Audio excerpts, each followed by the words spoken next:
back. Hello, everyone. Welcome to King's Crossing Under the Table. Otherwise known as Under the Table, King's Crossing, whatever. Second saga. We're now on episode 3. We just finished up episode 3. I know if you guys are watching this on YouTube, it's been a couple days, but welcome.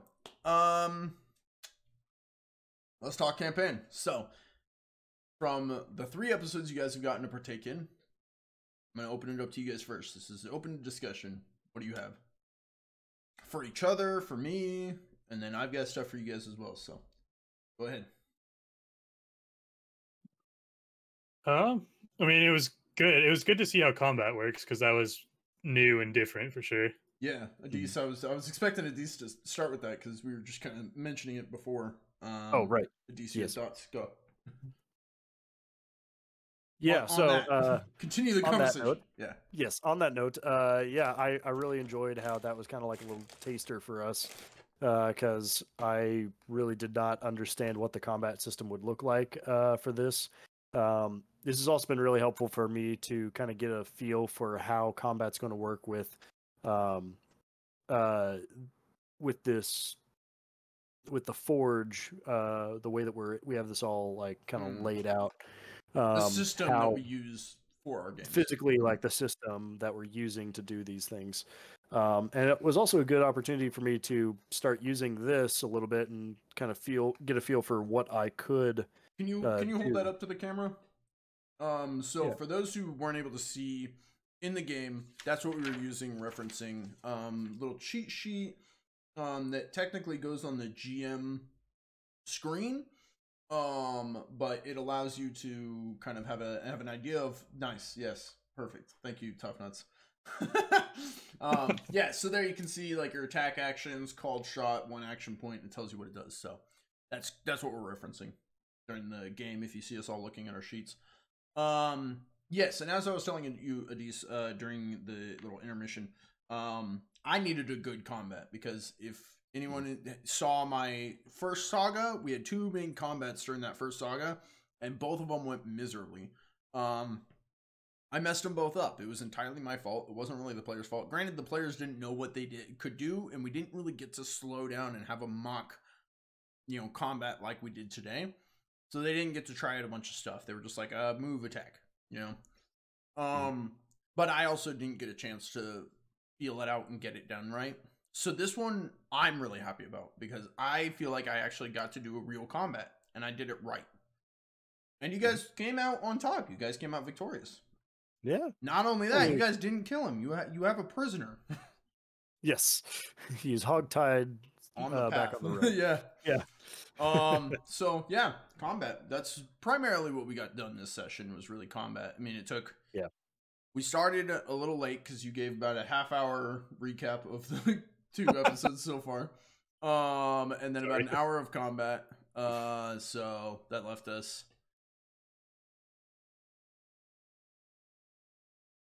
Yeah, about an hour of RP after. My times got all messed up there. But yeah, combat. You guys. I remember one of you, I think Tough Nuts, made the comment that this is really complicated. Do you feel like you kind of got a handle on it? I'm starting to. Yeah, I think my character is in a unique scenario, because, like, I'm typically not going to resort to the standard attacks and. Agreed. Which the whole point, but it's gonna make it. We're gonna have to work. Yeah, the whole point of my character is to kind of be creative in combat scenarios, because that's not what my character is good at. So I think we did that well. I think it's probably going to take some conversations between you and me to figure out how that should look specifically, because it doesn't feel good while everyone else is taking 3 actions a turn, or like doing a bunch of stuff every turn to just like be crafting for multiple turns. That's where that's realistic. Yeah, that's where I think going into the combat with a bunch of stuff already crafted is where you're going to excel. Yeah, because you can craft. But again, it's like in like a situation like this, like I didn't know what the combat was going to be. Yeah. So, but going forward, you're like, oh, hey, we've got Twig Blight things that are attacking us. Maybe I could craft some stuff that might help in case we encounter them again. Yeah. And that way, And that does, I think, feel pretty natural because you've not been exposed to this outer world, so you wouldn't have known going in like what you're going to be needing. But now that you're in the moment, kind of like Wrath was describing there at the end there, like you are completely like you did not expect. You're holding a net next to this bulb with a lizard folk standing behind you watching. Not your at back. all what a Well, engineer of a college thought he'd be doing. yeah. But that's going to be kind of your thing, is like your adaptation over time of, all right, here I am now, I'm going to have to adapt to this, and you're just going to kind of get that progression of feeling stronger because you now know like what the Spriggan what the Twig Banes, Twig Blights, what their actions are like in combat, and you can kind of start to plan around like, all right, next time we see them, I know exactly what I'm going to do going forward. So I think that's a really good character progression. Yeah, I think it'll end up working out in your favor, especially when your character is so broken, because you're like, I just craft shit and it's the best shit ever, and I'm basically always gonna succeed. I'm like, well, damn it. It's a good thing. It's great because it's really gonna allow us to improvise and create some cool stuff. Yeah, well, I mean, the trade-off for that though is I really suck at a lot of other stuff. True. So you're very niche, but you're really good at your niche. Yeah. Yeah. And the way I would imagine this is, you know, foreshadowing, say, further down the line, say you guys have a convoy, say you've got people, you know, allies that you brought together, and you guys are on, like, I don't know, a stagecoach, like a wagon, and you've got someone driving the wagon, and you've got, you know, maybe some people on horses kind of protecting around the wagon. Your role, you'd be in the wagon like, I'm gonna build something. And you're like, you know, because that's travel time. You don't need to be out riding a horse protecting the perimeter. That's not what you do. But you're like, right. How could I use this travel time? I'm gonna build some shit. Yeah. And that's where you're really gonna excel. I'm curious, earlier I could have spent a fate point for you to give me a hint on what my character could do. Fortune point. Fate points save you from death. And you're like, a fate point? I wasn't going to kill you. Sorry, a fortune point. Yes. I'm curious what that was going to be. You were carrying a bomb. Okay. Yeah. You were currently carrying a bomb. I see. And I was going to allude to that. Like, basically, he's saying these things go, and then there's, what do you think that means? Okay. Yeah. So basically, worst case scenario, you had a solution. Gotcha. Is basically what I was going to allude to, but you didn't need it. You guys handled it without any help. You handled it with flying colors. I believe Adarag only took mild damage. You have like a scrape or something. Yeah, from that first spear attack, he cut me in the arm. Yeah, basically you got a nice little cut. Yep. Nothing terrible. Not bad. Yep. Not bad. I know my first couple of combats were completely botched, but in the other group, one guy has a completely shattered leg. One has a spear through his arm and can't use his entire arm at all. They set fire to the forest. And may have started a civil war. So that's how their combats went. So you guys did really good. And one of them went unconscious and completely like out of the fight. So yeah, you guys did good comparatively for fighters. For non-fighters, yeah. And I think if anything, Gnimwirt really hired the right security. Adarag held his own out there. Yeah. He did well. That's like both of your main attacks, like the pistol shot did some serious damage. They because I think both attacks did like 12 damage because both of them brought him down 2 tiers of injury. So that was both of my melee attacks. The first time was because I charged in and used my stiletto, Mhm. and then the second time was when he was prone because of the net And the extra, and yeah, that's right. took the extra. So what? But The pistol shot only got. pistol That's shot was right. just 8. The pistol shot Yeah. got him down to mild, lightly wounded, and then it was Yep. 2 from the first stiletto, 2 from the second stiletto, or 2 Yep. from the kick to the head is what it was. Oh yeah, the punch to the head. Yeah, yeah. that's right. Yeah, I didn't have my stiletto. That's right. The That's second right. one wasn't even. Yeah. I just kicked him. You just curb stomped this thing. Didn't meet any other characters. Didn't. What are your guys' thoughts on DIBS? You got a little bit more interaction with him. I got a couple of giggles out of you guys. Yeah. I like him as a character, or sorry, I like him as a player. My character gets annoyed with him, and I feel like Gnimwirt's trying to work with him, like stoop to his level. Yeah. You know, like That's we'll do shrooms. Yeah, I brought up the scrutinize skill because I wanted you to start double checking because he's just walking over you guys. Like he's realizing he could just say stuff, and Adarag was just like, "Oh, okay, cool," and just was doing it. And then DIBS was like, "Sweet, like I'm gonna just keep telling them shit if they're just gonna do what I want." And that's when I was like, "Okay, Gnimwirt, fact check him." Yeah, I wasn't expecting Gnimwirt to give him back the bomb. I was expecting him just like to take that information. No. Yeah. I'm trying to like respect him.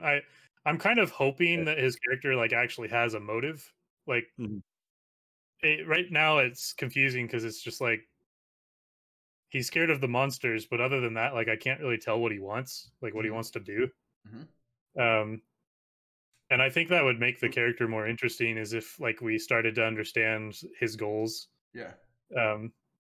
So but far, you guys haven't had a chance to really interact with him in that way to learn more about him. It's been combat scenarios or hide or something like that. Right. So yeah. I think Gnimwirt was frustrated that Adarag wanted to open the second plant. Like I didn't understand why we were doing that with no reason to invoke another combat. I didn't get that. Yeah. Adarag? Yeah. I mean, I or not Adarag. You don't have to speak as Adarag. Idis. No, yeah, but I think Adarag, kind of what I've started to kind of notice after these first 3 is that without, also especially because he's a young halfling, I think maybe this is less so of a tale of like this guy's well-known smuggler and is like doing these things. I think this might be just a story of like he started off with a really big lie to this dude, and he's now trying to build up like this reputation, trying to make a name for himself. Yeah, you oversold yourself, and he bought it, but now you're like, okay, now I'm on the adventure. Now this is my story. Yeah. I can see the only thing with that though is, my character thought he hired you because you had been successfully providing him stuff for his research. Yeah, so I think that kind of plays in with like I might be passable, but like when it comes to actual, like maybe, so that's where I've got to think about it a little bit more. I could see it as like he oversold himself is really what it is. So maybe you're like, hey, can you get me scorpion venom? He was like, okay, yeah, that's like a black market good, right? So he's like, and he just like went around this corner streets and was like, you sell drugs? Like, do you sell this? Yeah. Like, and just got lucky, and someone was like, yeah, I'll sell it to you for this. And he was like, okay, cool, thanks. And then he came to you and he's like, oh yeah, I got guys. Like, I got people for that. Like, I smuggled it through the blockade. Totally. You're like, oh, cool, thanks. Sure. Meanwhile, I mean, he gave you a dose of stuff, which is supposedly scorpion venom or whatever, Yeah, it's supposed to be scorpion venom. Yeah, it's like, hey, can you give me some heroin? And they're like, oh yeah, and they give him something else. I don't know drugs, but they give him like other stuff, and you're like, oh, like there was an episode of Workaholics. I don't know if you guys watch that show, but they're like, oh, we're buying marijuana, and they just gave him grass. Like, yeah, we got it.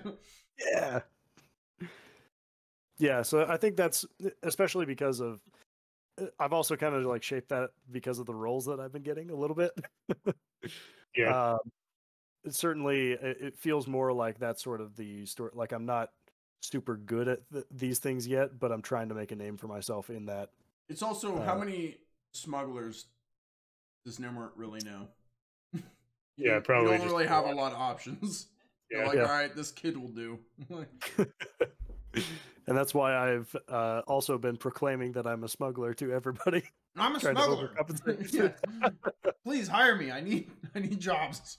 I need jobs. No, I gotta build my rep. But yeah, no. Why were you opening up the plant?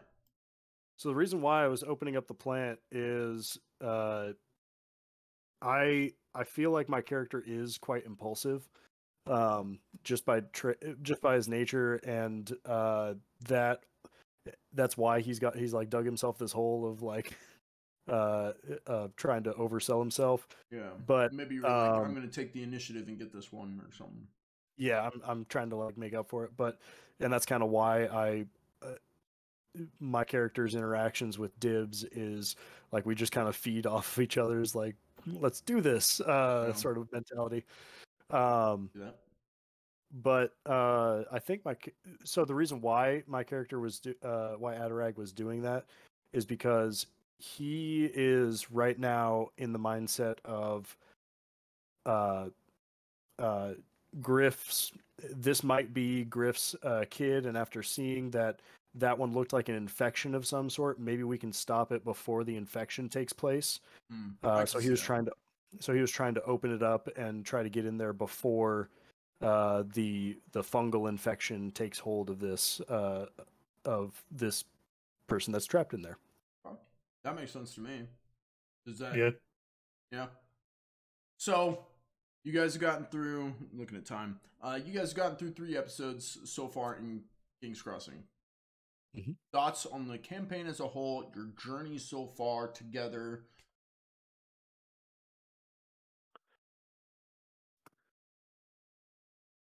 Cool. Yeah, I think it's been good. I think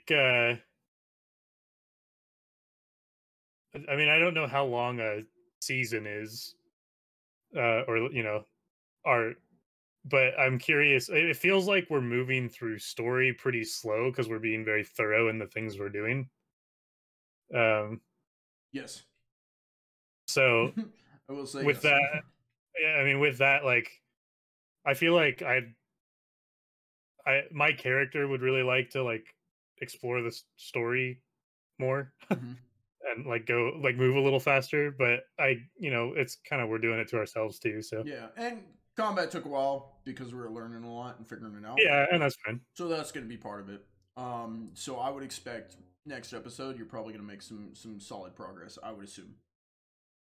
Mm-hmm. Yeah. I mean, obviously that can always you guys could be like, yeah, we're gonna sit and have a picnic now. I'm like, okay, subject to change. Like yeah, I mean things could happen, but no, I feel that too. That but I would say that like if you take just like each outing that we're going to be going on as something, I feel like we've, as far as like the mission to go and find Mateo, I feel like that's been kind of like the storyline that we've set ourselves on right now. It's like I guess kind of a side quest or maybe something to the overall